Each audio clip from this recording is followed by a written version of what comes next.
قابل توجه کلیه کشورهای همسایه و مردم مسلمان منطقه.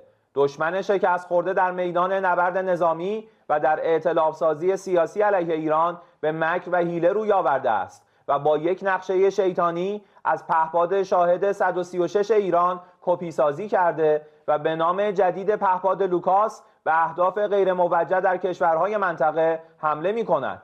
هدف دشمن ایجاد بدبینی و متهمسازی جمهوری اسلامی ایران و در نهایت اختلاف و تفرقه بین ایران و کشورهای همسایه می باشد تا اقدامات دفاعی، قانونی و مشروع نیروهای مسلح جمهوری اسلامی ایران را مخدوش سازد. دولت‌ها و ملت‌های منطقه بدانند دکترین دفاعی جمهوری اسلامی ایران علیه تجاوزهای نظامی آمریکا و رژیم صهیونیستی بر مبنایی کاملا قانونی و دارای منطق مستحکم می باشد.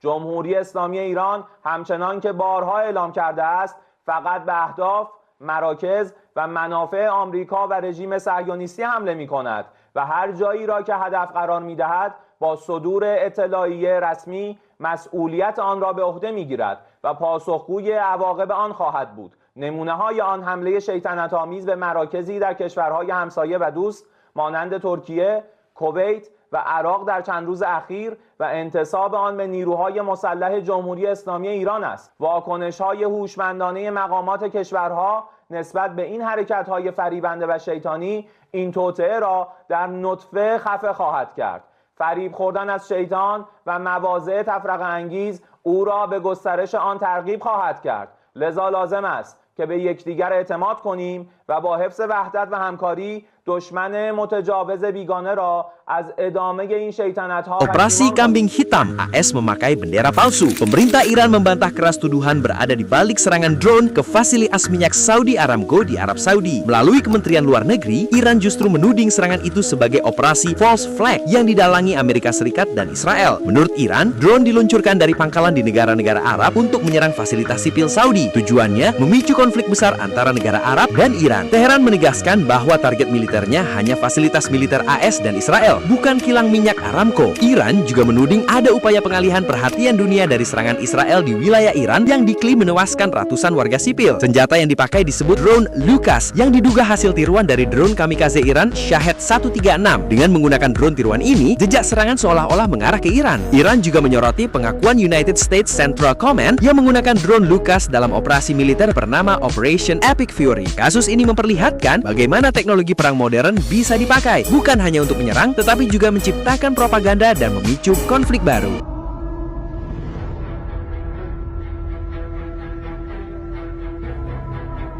So it's probably not, hasn't been reported, but it's a fact that last night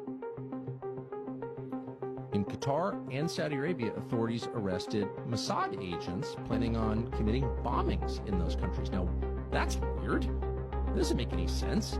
Why would the Israelis be committing bombings in two Gulf countries, which are also being attacked by Iran? Aren't they on the same side? No. Israel wants to hurt Iran and Qatar and UAE and Saudi and Bahrain and Oman and Kuwait. And they've succeeded.